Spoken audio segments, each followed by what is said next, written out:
Screech Owl, get creative. Clever Screech Owl has figured out how to get housekeeping service in her RA. She brings a blind snake, a small creature who feeds on ants and flies, into her nest to eat the insects who would otherwise get into Owl's food stash. Screech Owl is endlessly creative. She'll play chameleon, blending into the trees, her feathers forming a near-perfect imitation of bark. If she wants a little extra camouflage, she'll pretend to be a branch, making herself skinny and swaying gently so she looks like another limb dancing in the breeze. When you hear Screech Owl trilling her melancholy song, it's time to get clever and creative with life's challenges. Ritual. Get creative with your problems. Creativity says a snake can live in an owl's nest and an owl can imitate a tree. In order to make these types of creative cognitive leaps, you need to shift out of your usual way of problem solving. If you're like most people, problem solving begins with thinking hard until your brain smells a bit like burnt rubber. Let's give your brain a new way of working. Grab a pen and paper and draw your problems. This isn't about creating something beautiful.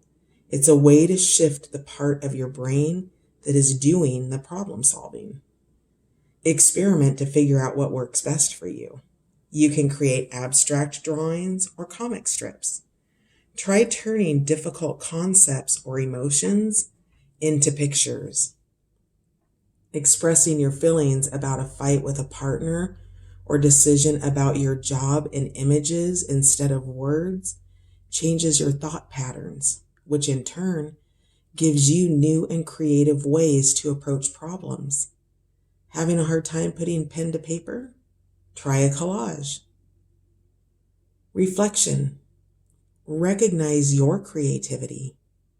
Humans are infinitely creative and innovative, and that includes you. How does creativity play out in your life? Are you a clever cook? Do you create soulful social gatherings? Can you fix just about anything with chopsticks, duct tape, and the spring from inside of a ballpoint pen? If you find yourself envious of other people's creativity, begin to notice how your own creativity expresses itself. Remember, it's not all about fine arts and poetry. Creativity is ultimately about how we craft our daily lives. You can't use up creativity. The more you use, the more you have.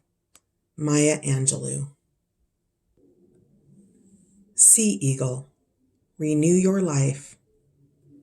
When Old Eagle can no longer spot pike jumping in the sea, when her wings feel heavy and slow, she remembers the lore of reincarnation.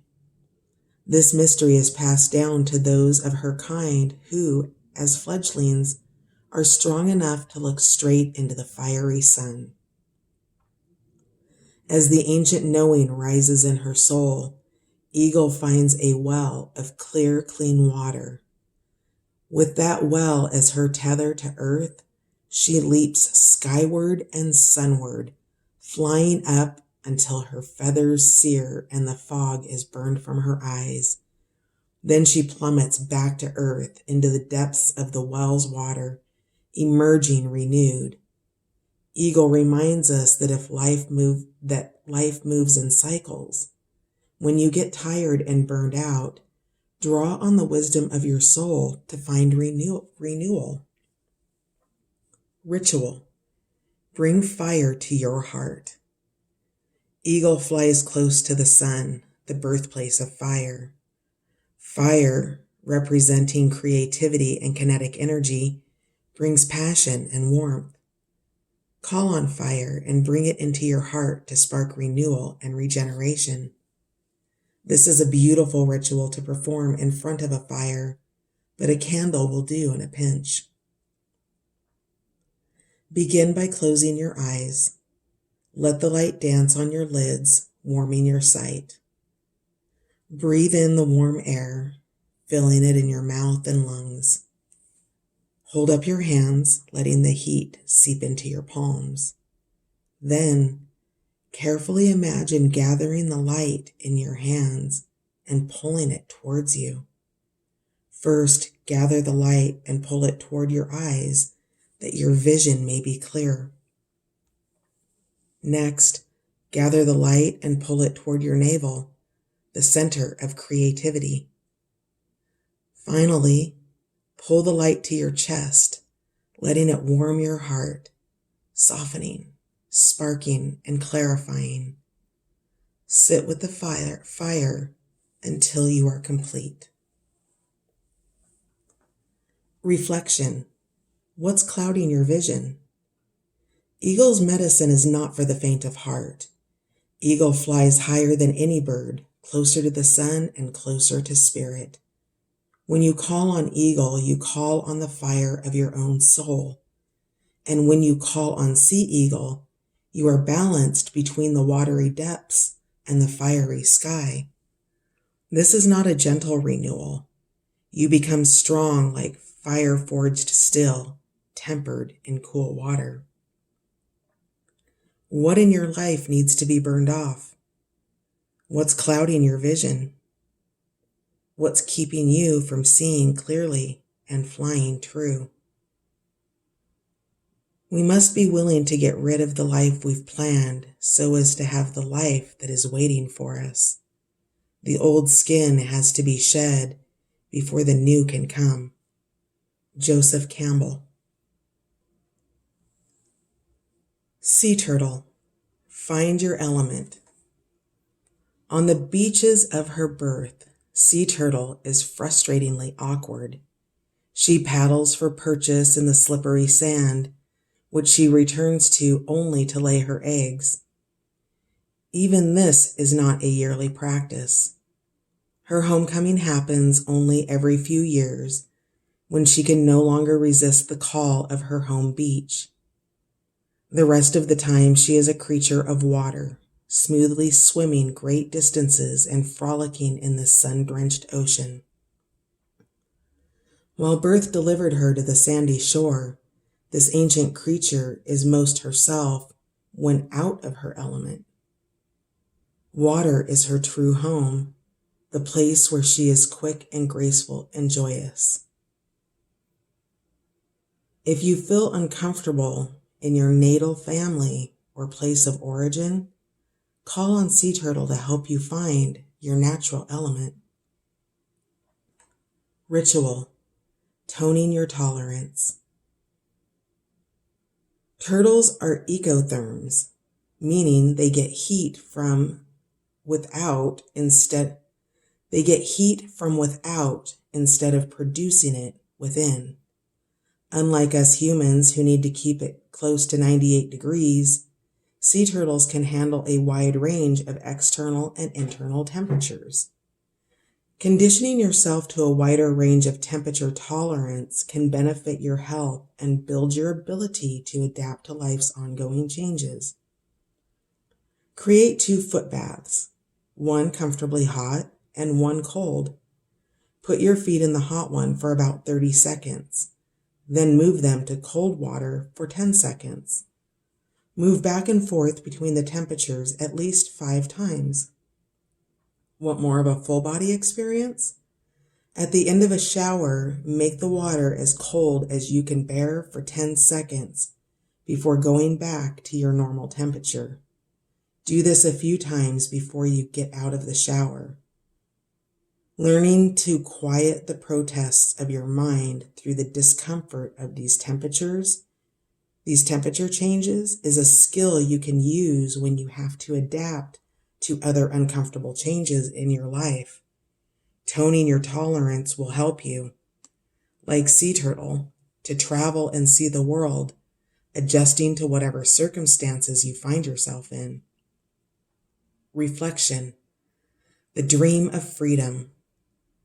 Unlike her terrestrial cousins, Sea Turtle is almost always on the move. She can swim thousands of miles before returning to her natal shore to lay her eggs. because sea turtle can store the sperm of her mate for up to 3 years. She inseminates each clutch of eggs with sperm mixed from various lovers. After she lays her eggs, she moves on, leaving the baby turtles to be raised by instinct and nature. There is a part of each of us that longs for this type of freedom, freedom of place, and from family or responsibility. We long to remake our lives out of different stuff than their current fabric, in the same way sea turtle sloughs off the sandy shore for the joy of the sea. Our human way is to feel guilty and repress these emotions when they arise. But what if you allow these emotions to surface? What if you allow yourself the freedom to dream everything and anything, and then pick up your responsibilities anew, choosing and appreciating each aspect of your life? Self-heal, ripple outward. Pretty, pretty prunella, my teacher used to murmur to this tiny flower with fuzzy leaves and a snapdragon face. Prunella, or self-heal, is a wee thing, small in the way of butterflies whose flapping wings can stir a hurricane half a world away. Like a pebble dropped in a pond, self-heal ripples outward, allowing healing to begin. She reminds you that one properly placed shift, no matter how small, creates concentric circles of effect, each amplifying change. Self-heal knows how to find the center from which all else flows. Ripple out from here, she whispers, as she helps you discover the secret of your own true healing. If self-heal appears for you, it's time to drop your pebble in the pool. Ritual, centering. Self-heal reminds us to come to your center because, from that place, a small change can make a significant difference. When your life is out of balance, you're rarely operating from your core. Sometimes you get stuck in your head, sometimes you get so stuck in your head that you forget you have a core at all. Let's remedy that. Find a comfortable place to sit. Take a few deep breaths. With each inhalation, coax your breath lower until you can feel it landing deep in your lower lungs. Now imagine each breath as a small pebble of light dropping down into your middle. No one drop is particularly large, but drop by drop they accumulate until your core is filled with light. Allow the light to ripple outward through your body in a concentric circle, carrying self-heal's gentle changes. Reflection. What energy do you radiate? Each of us is a pebble dropped into the pond of our family, friends, community, and world. Look beyond your everyday work in the world and ask yourself, what ripples emanate from the pebble that is you? What is your soul's purpose here? What do you dream of becoming? What energy do you radiate as you walk through this life? What energy would you like to radiate? Do your little bit of good where you are. It's those little bits of good put together that overwhelm the world. Desmond Tutu. Spotted skunk. Stand up for yourself. While a spotted skunk may be known for causing a stink, smelling up the room is really a last resort. First, she goes big, standing on her front legs, fanning her tail in the air and stomping forward so she seems fierce and imposing.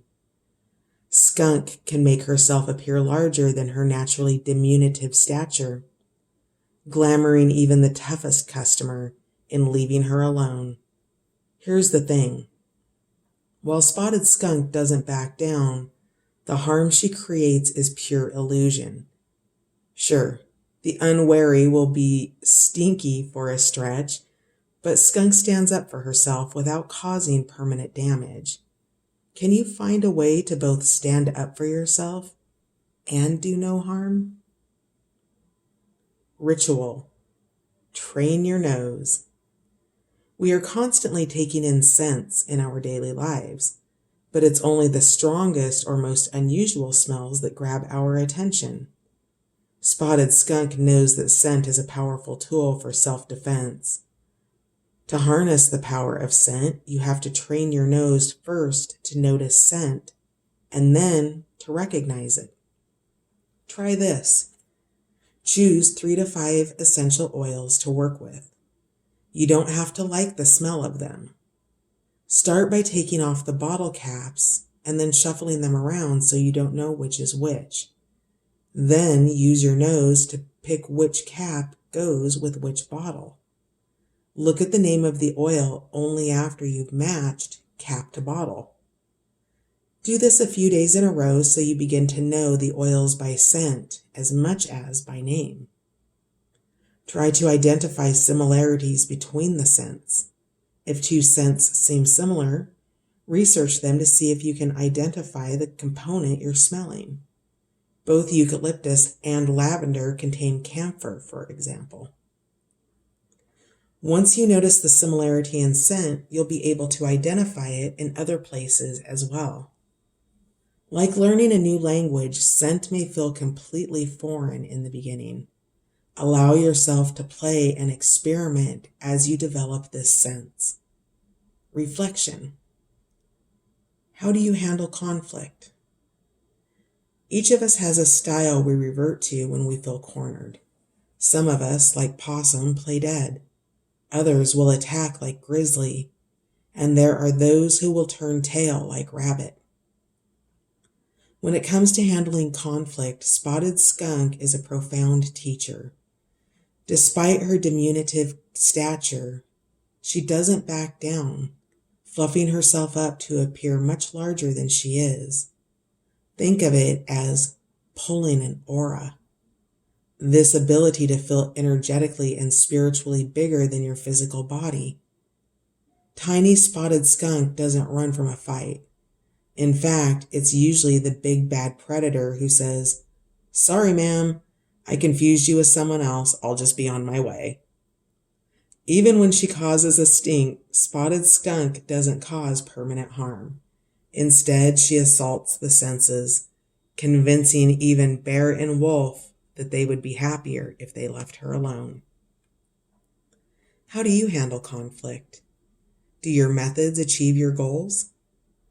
What can you learn from Spotted Skunk? Spring Peeper. Evolve into your next becoming. Big name, small frog. So small, in fact, you may think you don't know this critter at all. But if you've cracked a window on an early spring evening, you've probably heard the Peeper chorus chirping of metamorphosis and growing into their fullest potential. These wee frogs remind you to embrace your innate ability to evolve, especially when you think you've forgotten how. Peepers start life as tadpoles, then grow legs, and that's just part of their magic. Peeper also has a backup plan for breathing. He can take in oxygen through his skin. Call on him when you've forgotten how to breathe and life feels impossible, or when you need to grow and a new set of legs to carry you into your next becoming. Ritual. Step out of your element. Spring peepers, like all frogs, begin life as tadpoles. In his first few weeks, Frog will swim the shallows, propelled by a single fledgling tail, breathing through his gills like a fish. As the weeks progress, he'll grow in 2 rudimentary back legs, which will become powerful enough for him to jump great distances in a single bound. Then he grows front legs, Each little froggy toe equipped with an adhesive pad so frog can climb and cling. After about 12 weeks, frog leaves the water to live on land. His transition complete. He can now breathe through his nose and absorb oxygen through his skin. Spring Peeper can teach you to slip out of your comfort zone and swim away from your home pond to take in the view from the trees. Think about where you are comfortable, where you feel at home, and where you can breathe easily. Now, challenge yourself to do one thing that feels really out of your element. If you're a homebody, try a dance class. If you're an extrovert, learn to knit. You don't have to make a lifelong commitment. Simply create an opportunity to try something new. See how it alters the way you think, feel, and breathe. Reflection. The rites of reincarnation.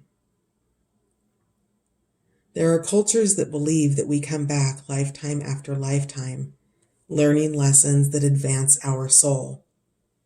But what if we reincarnate in this lifetime? Think about this. In winter, Spring Peepers hunker down in the mud at pond's edge and freezes into hibernation. In spring, he thaws to a new life. What if we reinvent ourselves like the Spring Peeper frog, starting out as one thing and, through slow growth and effort, become something else? By that definition, how many times have you reincarnated? How many lifetimes have you lived? And how have you had to change, evolve, and grow as you moved from one state of being to the next? That's what winter is, an exercise in remembering how to still yourself, then how to come pliantly back to life again. Allie Smith, Winter. St. John's Wort, light in the darkness. Truth? St. John's Wort is scraggly and scrappy, completely lacking the charisma one would expect from an herb reputed to tame depression in a single bound. But that's her beauty. She's a magician and a thief, not the belle of the ball.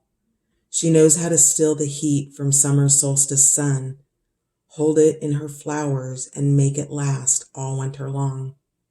This is her greatest trick, bringing light and warmth to your darkness by helping to recreate the electric leap of synapses, firing, and energy moving all along. Call on St. John's Wort when you need a sip of sunshine so you can find your light in the darkness. Ritual. Sipping sunshine. Like St. John's Wort, you can store sunshine. Stand facing the sun with your eyes closed and your feet planted firmly on the earth. Feel the light coming through your eyelids. Breathe the sunshine through your nose and taste it on your tongue. Repeat often, allowing the sun's fire to stoke your inner fires. A feast of radiance. Nicole Cody, who learned from Aboriginal elders in Kimberley, Australia, shares her first experience of eating the sun on her blog, Cauldrons and Cupcakes. She says, "It sounded silly, eating the sun. I stood there with my eyes closed, but I couldn't understand how to eat energy. Someone lightly smacked my arm. Little auntie chastised me in a way that needed no translation. Self-consciously, I opened my mouth and found that I literally could eat the sun. I could feel that golden light as I swallowed it down." Reflection. Winter medicine. Modern culture demands we be our same selves day in and day out, summer and winter. But our bodies know otherwise. Our bodies remember a time when winter was for staying close to the hearth fires. St. John's wort is a solstice plant, blooming near the summer solstice and perfect medicine for the winter. What medicine do you need in the winter months? How do you keep the sun in your spirit when the nights are long? A seasonal note. Many people need to begin tending to their winter selves as early as the autumn equinox, when the balance of dark and light shifts and nights begin to become incrementally longer. Starflower, finding grace. Some call this plant by her more common name, borage, but she prefers starflower, and wouldn't you? Her blue star-shaped petals shine among the garden's more unusual yellows and pinks, shimmering yet understated, like an old-time movie starlet. Starflower shares a timeless philosophy with these legends of the silver screen. Grace isn't something you keep for yourself, she tells us. Grace, Starflower knows, is a gift you give over and over again to the world around you. If you're thoughtful, caring, and true, grace develops a patina over time, becoming wisdom, cradling those lucky enough to be in your presence. How can you let a little more grace into your life? Ritual, going fallow. Once Starflower graces our garden, it seems she's always there. But she's not a perennial. Each year she lets herself go to seed so she can return in the year that follows. Like Starflower, we all need time to go fallow. Time when we're nothing but seeds of potential lying dormant in the earth, when nothing is expected from us and we have no task but simply being. Most of us have such busy lives that we have to schedule everything, even our downtime. Pull out your calendar and designate an hour a week as fallow time. It's this downtime that will allow you, like Starflower, to truly shine. Why put it on your calendar? This date with yourself is as important as picking up your sister from the airport or going to the dentist. When you schedule time to go fallow, you're making your self-care time as important as everything else in your week. Reflection. Shine in the sharing. We all have gifts, whether yours is being able to connect people with exactly whom they need to know, baking the perfect creme brulee, or understanding the tax code. These gifts are meant to be shared. You shine in the sharing. If you find yourself trivializing or unable to appreciate your unique gifts, look to Starflower to find the gentle courage to shine. Are you gracing the world with your special gifts?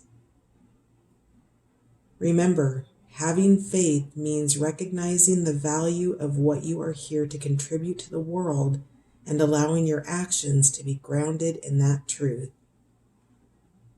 Marie Forleo. Sweet violet, inner sanctum. Sweet, sweet violet sings of sun and springtime, carpeting meadows and lawns with lush purple petals. But this glorious show is mere flirtation.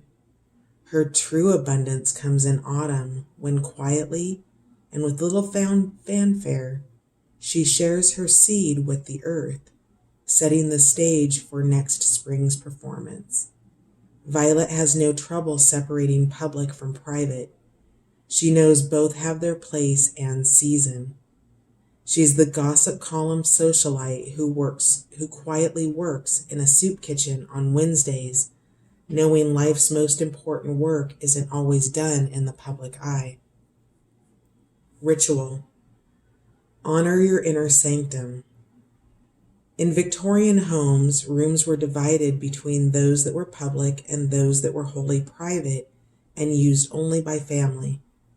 In modern times, the distinctions between public and private have broken down, leading us to sometimes overshare or overexpose ourselves. Violet whispers, each of us has a sacred heart that needs nurturing and protection. This sacred inner sanctum is like a nursery for our deepest, most authentic self. It's here that new truths are born, and when allowed, grow strong before being armored in rationality and sent out into the world. Honor the truths being born within you. Create an altar to your inner sanctum, or honor it with words or breath or song. Make a promise to hold space within to grow into your truest self. Each of us has a sacred heart that needs nurturing and protection. Reflection. Unwrapping your truth. Violet understands something that most of us have forgotten. It's okay to have a public face that is different from the one we wear in private. In fact, in order to deeply know ourselves, it's necessary. You may think that you are being your true authentic self by fully expressing each thought and feeling out in the world and sharing, well, everything. But overexposure will send truth scurrying. Befriend your truth in the quiet and dark. Become intimate with its contours and inner dimensions before you carry it out into the light. You learn yourself one truth at a time. What lives in your sacred heart that is yours and yours alone, or shared only with those that are closest to you? Dig past your first answer and maybe even your second. Sometimes we protect our inner sanctums even from ourselves. What do you show to the world and what do you hold back? Do you overexpose yourself under the pretext of honesty? It's okay to wear a mask as long as you know what's behind it.